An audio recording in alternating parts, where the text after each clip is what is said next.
17 descubrimientos que confirman que el Antiguo Testamento no miente. La Biblia ha estado sometida al debate constante, sobre todo desde la época de la Ilustración y la Revolución Francesa. Pero hallazgos arqueológicos recientes han evidenciado su historicidad, el registro de eventos y la existencia real de muchos personajes emblemáticos descritos en las Sagradas Escrituras. ¿Existió realmente el rey David o fue solo una leyenda? ¿Sabías que existe una piedra que demuestra que Israel ya existía hace más de 3.200 años? ¿Qué objetos se han hallado hasta ahora y confirman la historicidad y veracidad de los hechos registrados en el Antiguo Testamento? Hoy conoceremos tan solo 17 descubrimientos que nos dicen que el Antiguo Testamento no miente. Antes de meternos a fondo, no te olvides de suscribirte a nuestro canal, de activar las notificaciones para mantenerte al día con nuestras actualizaciones.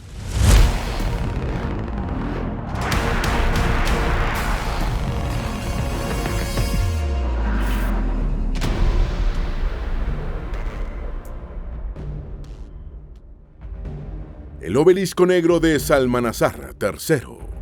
El obelisco negro de Salmanasar III es un monumento de piedra caliza negra de casi 2 metros de altura. Es considerado uno de los monumentos más importantes y mejor conservados del arte asirio. Fue descubierto en 1846 por el arqueólogo británico Sir Austin Henry Layard y se encuentra en el Museo Británico de Londres, y es una evidencia arqueológica importante sobre hechos descritos en la Biblia, al hacer referencia a cómo Jehú se convirtió en rey de Israel y más tarde fue sometido a la presión asiria. Este relato está descrito en el Libro de Reyes. El obelisco data del año 827 a.C., cuando gobernaba Salmanasar III del Imperio Neo-Asirio. Se cree que fue construido en el Calhú, la antigua capital asiria, actual Nimrud, Irak. Tiene una inscripción cuneiforme donde se describen los logros militares de Salmanasar III durante los 31 años de su reinado. También tiene tallados 5 paneles de relieve con 4 caras, donde se muestran los tributos entregados por reyes o príncipes vasallos que estaban sometidos al poder asirio. Uno de estos personajes arrodillados ante Salmanasar III se identifica con una leyenda que reza: recibí el tributo de Jehú, hijo de Omri, plata, oro, un cuenco de oro, una sopera de oro, vasos de oro, cubos de oro, estaño, un bastón de la mano del rey y lanzas. Jehú es el personaje bíblico que pone fin a la dinastía de Acab, según el segundo libro de Reyes, capítulo 9. Pese a que la ascendencia de Jehú explicada en la Biblia indica que su padre fue Josafat, la inscripción en el obelisco negro de Jehú como hijo de Omri alude a Jehú como gobernante de Israel y no implica una relación filial. De hecho, los asirios llamaban a Israel Bit Omri, casa de Omri, quizá porque Omri fundó a la dinastía que estaba en el poder cuando Asiria entró en contacto por primera vez con Israel en el siglo IX a.C. Entonces a los gobernantes del país se les refería por su nombre y se les designaba hijo del fundador. La tablilla de Nebo Sarsekim. La tablilla de Nebo Sarsekim es un hallazgo arqueológico importante para validar parte del relato bíblico, pues confirma la existencia de un personaje que no era un rey, sino un funcionario de la corte babilónica. Fue descubierta en 1920 en una excavación en la antigua ciudad babilónica de Sipar, a solo 35 kilómetros al suroeste de Bagdad. Actualmente reposa en el Museo Británico. En una visita en 2007 de Michael Hurza, profesor asociado de la Universidad de Viena, descubrió el nombre bíblico Nabu Sharrasu Ukin Rabashah Reshi. Nebu Sarsekim fue uno de los principales oficiales y generales de Nabucodonosor, quien estuvo presente en el asedio y la posterior toma de Jerusalén entre el 587 y el 586 a.C. La tablilla mide 3,5 por 5,5 centímetros y entre lo que textualmente dice aparece lo siguiente: 1,5 minas, 0.75 kilogramos de oro, propiedad de Nabu Sharrasu Ukin, que envió vía Arada Banitu, el eunuco, al templo de Esangila. Ahora bien, se debate si el término eunuco de esa época realmente se refería a los castrados, aunque es probable que no. Ese eunuco jefe babilónico era un comandante de alto rango en el ejército. Se menciona en Jeremías 39:3. Todos los príncipes del rey de Babilonia entraron y se sentaron en la puerta central: Nergal-Sarecer, Samgar-Nebo, Sarsekim, Rabsaris, Nergal-Sarecer, Rafmag y todo el resto de los príncipes del rey de Babilonia. Aunque debería decir Samgar, Nebo Sarsechim, el Rabsaris, siendo Rabsaris el título de eunuco jefe que ostentaba este general, pero esto se debe a las diferencias entre el hebreo y la escritura cuneiforme. Los rollos del Mar Muerto. Los rollos del Mar Muerto se consideran el hallazgo arqueológico más significativo del siglo XX. Entre 1947 y 1956, fueron descubiertos miles de fragmentos de rollos en las cuevas cercanas de Qumran, en la costa noroeste del Mar Muerto. Posteriormente, un grupo de académicos se dedicaron durante décadas a unir estos rollos para reconstruir una serie de textos que abarcan desde el siglo III a.C. hasta el siglo I después de Cristo. Aun cuando los rollos de Qumran son los más numerosos, se han hallado cientos de fragmentos de rollos en otros yacimientos del Valle del Jordán y el desierto de Judea. Aunque los de Qumran están escritos en hebreo, arameo y griego, otros están escritos en latín, árabe y hasta nabateo. Los rollos desarrollan una variedad de temas: escritos sectarios judíos, documentos administrativos, escrituras de compra-venta y hasta actas de divorcio y matrimonio. Pero los más interesantes son los rollos bíblicos, los cuales contemplan textos de todos los libros de la Biblia hebrea, Antiguo Testamento, con la posible excepción de Esther. Ahora bien, se han descubierto más de 25.000 fragmentos y ha sido un arduo trabajo al combinarlos, preservarlos, traducirlos y estudiarlos. Los primeros se identificaron en 1947 y el más reciente en 2019, cuando una expedición detectó una parte del libro de Zacarías, escrito en griego y que data de finales de la era. Antes de su descubrimiento, los manuscritos bíblicos más antiguos que se tenían del Antiguo Testamento hebreo databan de los siglos 9 y 10 después de Cristo. Los rollos del Mar Muerto son 1000 años más antiguos, siendo una prueba crucial de la fidelidad con la que han sido reproducidos los textos bíblicos a lo largo de los siglos. Revelan la existencia de una gran variedad de creencias y prácticas dentro del judaísmo, en el periodo del Segundo Templo, la época en que vivió Jesús. Al ser contemporáneos con el ministerio de Jesús y los primeros pasos del cristianismo, contextualizan la época para comprender la dinámica social y cultural, incluyendo el lenguaje, las creencias e ideologías existentes en Judea en el siglo I después de Cristo. El asentamiento de Qumran fue abandonado alrededor del año 70 después de Cristo, aproximadamente en la época de la destrucción del templo. Los rollos se conservan principalmente en el Santuario del Libro en el Museo de Israel, en Jerusalén. Ostracón de Khirbet Qeiyafa. El ostracón de Khirbet Qeiyafa es una pieza arqueológica importante para entender el origen de la escritura y la identidad cultural en el antiguo Israel. Fue hallado en 2008, en excavaciones realizadas en Khirbet Qeiyafa, la única ciudad fortificada judaíta conocida que data de la época de Saúl y David. El descubrimiento ha captado intensamente la atención de epigrafistas y arqueólogos, y sus diversas traducciones e interpretaciones convierten al fragmento de Khirbet Qeiyafa en un misterio. La pieza mide aproximadamente 15 centímetros por 16,5 centímetros y tiene 5 líneas de texto, cuya lengua y contenido han generado controversia.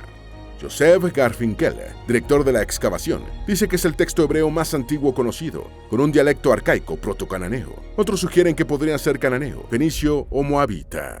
El epigrafista francés Émile Puech da una de las interpretaciones más innovadoras, indicando que el ostracón de Qeiyafa es el texto más antiguo sobre la formación del reino de Israel y el único artefacto que hace referencia al rey Saúl. Puech traduce el texto incompleto del ostracón de Qeiyafa así: no oprimas y sirve a Dios. Lo despojaron. El juez y la viuda lloraron. Él tenía el poder sobre el extranjero residente y el niño. Los eliminó juntos. Los hombres y los jefes oficiales han establecido un rey. Señaló 60 siervos entre las comunidades, moradas, generación. Dice Puech que la traducción del ostracón de Qeiyafa abarca componentes esenciales del relato bíblico sobre la transición de jueces a la selección de Saúl como líder de un nuevo reino de Israel. Según la Biblia, los hijos de Samuel no siguen sus principios morales, y los ancianos le piden que nombre un rey para dirigir a Israel. A pesar de su resistencia inicial, Samuel es guiado hacia Saúl, a quien nombra primer monarca del reino de Israel. Los excavadores de Khirbet Qeiyafa identifican el lugar con el Sharayim bíblico. Luego de la muerte de Goliat por David, los israelitas persiguieron a los filisteos, camino a Sharayim. 1 Samuel 17:52. De acuerdo con el relato bíblico, Sharayim existió durante el reinado de Saúl, y los hallazgos de Khirbet Qeiyafa respaldan esta cronología. Crónica de Nabucodonosor.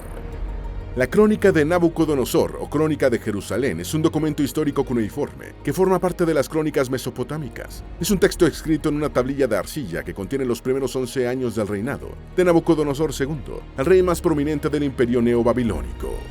La tablilla describe las campañas militares de Nabucodonosor en Occidente, específicamente la batalla de Carquemis, en el 605 a.C., y el sitio de Jerusalén, en el 597 a.C. Está numerada ABC5 en el texto estándar de Grayson y BM 21946 en el Museo Británico.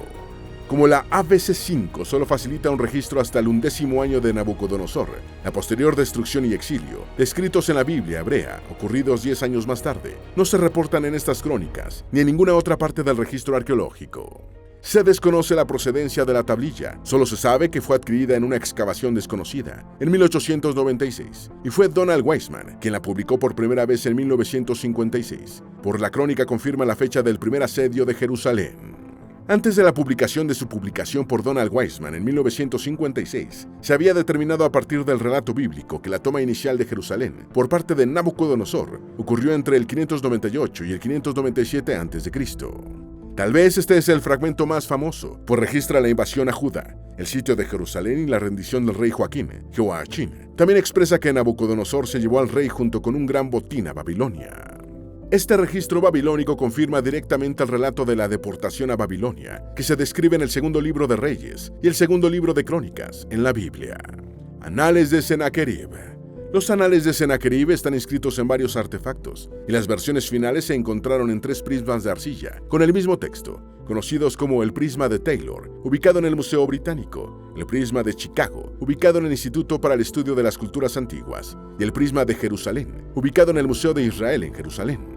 Los anales son varias copias casi idénticas de las tablillas, inscritas con escritura cuneiforme acadia en grandes prismas hexagonales de arcilla roja, cocida, que miden 38 centímetros de alto por 14 centímetros de ancho. El prisma de Taylor es uno de los primeros artefactos cuneiformes analizados en la asiriología moderna y fue descubierto en Nínive, la antigua capital asiria, por el coronel Robert Taylor. El texto asirio registra de lo que se jacta Sennacherib con relación a Ezequías. A él mismo, Ezequías, lo encerré en Jerusalén, su ciudad real, como a un pájaro en una jaula. Los anales afirman que Sennacherib conquistó 46 de las ciudades fortificadas de Judá. Se hizo de un gran botín y exigió un tributo masivo de oro, plata y tesoros. Fueron creados durante el reinado de Sennacherib en el 689 o el 691 a.C. Se destacan por describir el asedio de Jerusalén por parte de Sennacherib durante el reinado de Ezequías, evento que se registra en varios libros de la Biblia, como Isaías 36 y 37, Segundo de Reyes 18-17 y Segundo de Crónicas 32-9. El sello del rey Ezequías en Jerusalén. El sello de arcilla con el nombre de Ezequías fue hallado en las excavaciones de Ofel, una zona al sur del Monte del Templo, cerca del Muro Sur, en Jerusalén. La excavación fue dirigida por la doctora Eilat Mazar, de la Universidad Hebrea de Jerusalén. El sello constituye uno de los descubrimientos arqueológicos más importantes relacionados con el periodo bíblico del primer templo. Es un trozo de arcilla, conocido como bula, que se imprimía con un sello o anillo para sellar documentos enrollados con una cuerda. La inscripción está en el paleohebreo, Hixi Hayu, Bene, Ahaz, Melech, Yehudah, y se traduce así, perteneciente a Ezequías, hijo de Acaz, rey de Judá. La bula mide aproximadamente 13 por 12 milímetros y data de finales del siglo VIII a.C., coincidiendo con el reinado de Ezequías, 727 a 698 a.C. Tiene un sol alado con las alas hacia abajo, flanqueado por 2 ankh, un símbolo egipcio de la vida que quizá Ezequías adoptó después de su recuperación de una enfermedad grave, descrita en Segundo de Reyes 20, o quizá como un símbolo de soberanía y protección divina frente al imperio asirio. Un sello de piedra negra de hace 2700 años. Un equipo de arqueólogos en Israel hizo un importante descubrimiento durante una excavación cerca del muro sur del Monte del Templo, conocido como la Explanada de las Mezquitas, un sello de piedra negra que, según estimaciones, está vinculado con el primer templo de Jerusalén. Hace aproximadamente 2700 años, se cree que podría haber pertenecido a un guerrero mencionado en la Biblia. La pieza tiene una inscripción en el paleohebreo que dice Le Yohoser, Ben Hosh Ayahu, que se traduce como para Yehoser, hijo de Yosh Ayahu. Los expertos creen que, luego de la muerte de Yosh Ayahu, Yehoser heredó el objeto e incorporó a la inscripción el nombre de su padre. En la Biblia, el nombre Jehoezer aparece abreviadamente como Joezer, uno de los guerreros al servicio del rey David. Estos dos hombres prominentes pudieron haber vivido entre los siglos X y VI a.C. Los expertos dedujeron que la pieza pertenecía a un funcionario de alto rango del reino de Judá, que utilizaba el sello para firmar documentos, y también lo llevaba como talismán protector alrededor de su cuello. En su centro tiene una figura alada, quizás un ángel o un rey, que vestía una larga túnica de rayas, un diseño influenciado por los asirios que gobernaban Judá para ese tiempo. La escritura tal vez demuestra que la capacidad de leer y escribir estaba más extendida de lo que se pensaba, al menos en un nivel básico. Bajorrelieves de Laquis. Los bajorrelieves de Laquis fueron tallados entre el 700 y el 681 a.C., como parte de la decoración del Palacio Suroeste del Sennacherib, en Nínive, actual Irak. La obra reposa en el Museo Británico de Londres. Son un conjunto de relieves asirios que cuentan la historia de la victoria asiria sobre el reino de Judá durante el asedio de Laquis en el 701 a.C. Fueron descubiertos entre 1845 y 1847 y miden 12 metros de ancho por 5,10 de largo. Tienen una inscripción que dice: Sennacherib, rey del universo y rey de Asiria, se sienta en un trono y el botín de Laquis desfila ante él. Muestran la representación real de la toma de Laquis, la ciudad que, según el relato bíblico, sitió Sennacherib cuando envió a sus generales a exigir tributo a Ezequías. Esta serie de bajorrelieves es una representación fiel de un rey, una ciudad y un pueblo, y de un acontecimiento registrado en la Biblia. Las descripciones de los relieves se compararon con las mencionadas en la Biblia y se hallaron similitudes. Las conquistas de las ciudades de Judea por parte de Sennacherib se describen en la Biblia, específicamente en el libro de los Reyes, el libro de las Crónicas y en el libro de Isaías. Cartas de Laquis. Las cartas de Laquis aluden a varias inscripciones que fueron encontradas en el yacimiento de Tel Laquis entre 1935 y 1938, así como en hallazgos posteriores. Realmente solo unas pocas de las cartas de Laquis son cartas, pues la mayoría son breves listas administrativas de personas o fechas, y otras son fragmentos difíciles de interpretar. A la colección también se le llama los ostraca de Laquis, pues todas las inscripciones fueron hechas en fragmentos de cerámica y en escritura hebrea. Estas inscripciones datan de finales del siglo VII y principios del VI a.C., inmediatamente antes de la caída de la ciudad a manos del rey babilónico Nabucodonosor II, como se registra en el libro de Jeremías. La información que contienen es clave para comprender los hechos históricos en torno a la caída del reino de Judá en el año 586 a.C. Aunque los ostraca fueron descubiertos en Laquis, se desconoce dónde se escribieron originalmente. Los análisis de expertos consideran que son correspondencias militares y administrativas, informes y peticiones escritas por un oficial subalterno llamado Josiahag a su superior, Yaush, que se hallaba en Laquis. El contenido de las cartas registra la situación del reino durante la invasión babilónica, hecho también descrito en la Biblia, particularmente en el libro de Jeremías. La carta 4 es la más famosa y donde Josiah le comunica a Yaush sobre las señales de fuego que se utilizaban para comunicarse entre las fortalezas. En la carta 3 se refiere a la preocupación por una misión diplomática que supuestamente viajó a Egipto para buscar ayuda militar y hacer frente a Babilonia. En todas las cartas legibles se hallan expresiones que invocan el nombre de Dios, como que Yahvé haga que mi señor oiga hoy buenas noticias. La mayoría de estas cartas se encuentran en el Museo Británico de Londres. Estela de Merentaj. La estela de Merentaj, o estela de Israel, fue descubierta en 1896, en Tebas, por el arqueólogo británico Flinders Petrie.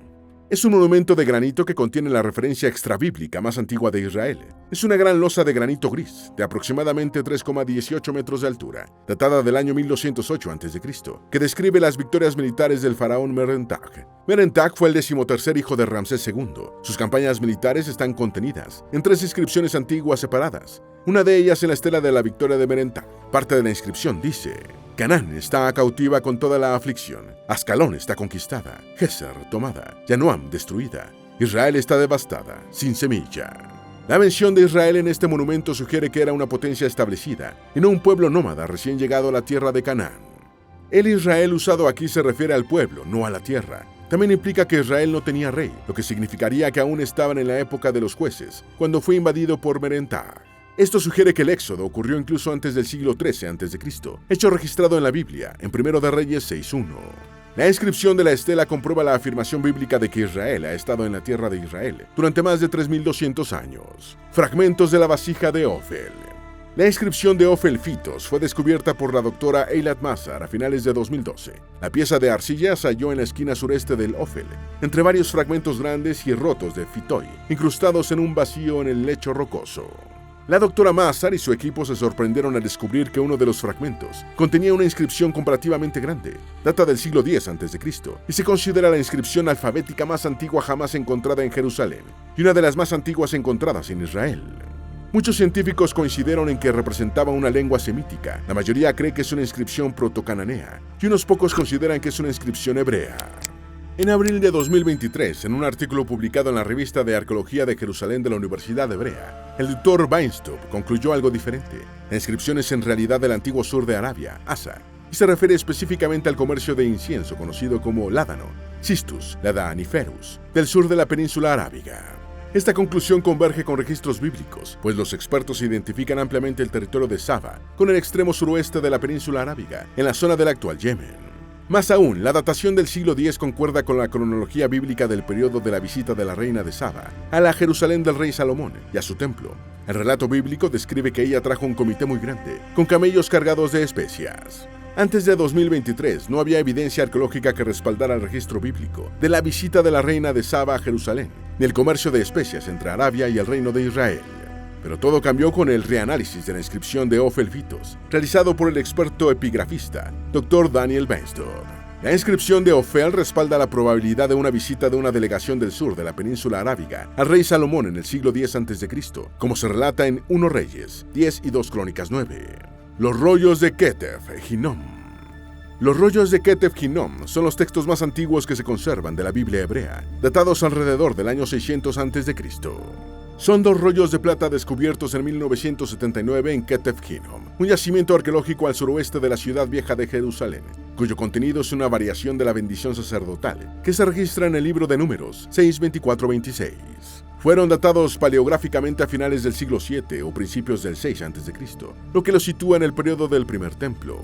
El texto incluye, entre otras frases, variantes de rollo 1, que Yahvé te bendiga y te guarde. Rollo 2, que Yahvé haga resplandecer su rostro sobre ti y te dé paz. Yahvé es el Tetragramatón, el nombre personal de Dios en el Antiguo Testamento. Los rollos fueron encontrados en 1979 en la cámara 25 de la cueva 24, en Ketef Hinnom, durante las excavaciones hechas por el equipo dirigido por el especialista Gabriel Barkay, profesor de arqueología en la Universidad de Tel Aviv. El hecho de que se hallaran en tumbas, enrollados y destinados a ser usados como amuletos para la protección de los muertos, evidencia un uso ritual y mágico de textos religiosos en el judaísmo temprano. El equipo de 2004 describió los rollos como uno de los descubrimientos más significativos jamás realizados para los estudios bíblicos. Los rollos conservan las citas más antiguas conocidas de textos que también se encuentran en la Biblia hebrea y los primeros ejemplos de declaraciones confesionales sobre Yahvé. 3 descubrimientos en Hazor. Tel Hazor es el sitio arqueológico más grande de Israel, con una extensión de más de 800.000 metros cuadrados. La primera investigación estuvo a cargo de John Garstein en 1926. Luego se dieron importantes excavaciones dirigidas por Yigael Yadin a mediados de la década de los 50 y finales de los 60, y por Amon Bentor desde la década de los 90 hasta la actualidad. Es en estas últimas 3 décadas que se ha descubierto mucho sobre la ciudad de Hazor desde el Antiguo Testamento. Hazor era el sitio más grande e importante de Canaán cuando los israelitas llegaron. Durante las excavaciones se han hallado 3 objetos de gran valor arqueológico e histórico, pues permiten respaldar los registros bíblicos. En primer lugar, en 1992 se encontró la tableta de Hazor Javín, una tablilla cuneiforme de Hazor, que data de los siglos XVII y XVIII a.C., dirigida al rey Javín. Javín, rey de Hazor, se menciona en el relato de la conquista del libro de Josué, Josué 11:1. También se halló otra tablilla de los textos Mari, datada del siglo XVIII a.C., que había sido descubierta anteriormente nombrando a Yabni Hadad, Javín Hadad, como el rey de Hazor. Estos descubrimientos arqueológicos y las referencias bíblicas anteriores dan cuenta de que el nombre Javín se aplicó a los reyes de Hazor durante un periodo de casi 400 años. Es probable que fuera un título dinástico, no un nombre de pila. En segundo lugar, se encontró evidencia de 2 capas de destrucción. La Biblia registra que en 2 ocasiones, siglos XV y XIII a.C., los israelitas conquistaron y destruyeron a Hazor. Libro de los Jueces 4:11. Los excavadores hallaron pruebas de la destrucción de la última ciudad cananea por una gran conflagración en el siglo XIII y también de una destrucción anterior de la ciudad en el siglo XV a.C. La evidencia arqueológica de 2 capas de destrucción coincide con la descripción bíblica de las campañas de Josué y de Barak y Débora contra la ciudad. Además, se corresponde con la cronología bíblica de la conquista de Canaán en el siglo XV a.C. Por último, se halló la puerta de la ciudad de Hazor que data del siglo X a.C., época del rey Salomón. Con un diseño arquitectónico muy llamativo, es una puerta de 6 cámaras y sigue un patrón tripartito compartido con las puertas de 6 cámaras de Geser y Megiddo, todas casi idénticas. Esta descripción aparece en el primer libro de Reyes. Muchos expertos interpretan este hallazgo como una evidencia arqueológica de la existencia de una administración centralizada y unificada durante el reinado de Salomón, cuyas construcciones fueron estandarizadas en sus principales ciudades-fortaleza. El cilindro de Ciro. El cilindro de Ciro es un pequeño cilindro de arcilla cocida, de aproximadamente 23 centímetros de largo, y contiene una larga inscripción, 45 líneas de texto cuneiforme escrito en el dialecto babilónico del acadio, donde se registra la conquista de Babilonia por Ciro en 539 a.C. Fue hallado en 1879 por el arqueólogo Horstmund Rassam en las ruinas de Babilonia, actual Irak. Actualmente, reposa en el Museo Británico de Londres. Según el relato bíblico, el rey persa Ciro el Grande conquistó el imperio babilónico y fue directamente responsable del regreso de los exiliados judíos de Babilonia. El libro de Isaías 45:1 se refiere a Ciro como el ungido del Señor, lo que lo convierte en la única figura bíblica que es declarada Mesías de Yahvé, sin ser un rey ungido de Judá. El texto representa similitudes considerables con el relato bíblico de Esdras 1:1-4, donde el dios hebreo Yahvé incita a Ciro a reconstruir el templo de Jerusalén y devolver a los exiliados a Judá. El cilindro respalda el relato bíblico en el libro de Esdras 1:1-4 y 2 Crónicas 36:22-23, donde se registra que Ciro emitió un decreto permitiendo a los exiliados judíos que habían sido llevados a Babilonia por Nabucodonosor II regresar a Judea y reconstruir el templo de Jerusalén. La estela de Tel Dan. La inscripción de Tel Dan fue descubierta en 1993 en el yacimiento de Tel Dan, en el norte de Israel, por el arqueólogo israelí Abraham Biran. Es un fragmento de una estela, losa de piedra, hecha de basalto negro, con una inscripción tallada en antiguo arameo. La inscripción registra la victoria de un rey arameo sobre sus dos vecinos del sur, el rey de Israel y el rey de la casa de David. El rey arameo se jacta de haber vencido, bajo la guía divina del dios Hadad, a miles de jinetes y aurigas israelitas y judaítas. Lo fascinante de este descubrimiento arqueológico es su referencia a la casa de David. La inscripción fragmentada fue leída y traducida por primera vez por el epigrafista Joseph Nafer y demostró que el rey David de la Biblia era un personaje histórico genuino y no una figura mitológica. Estela de Moabita. La estela moabita o estela de Mesha es uno de los objetos más importantes del antiguo Oriente Próximo.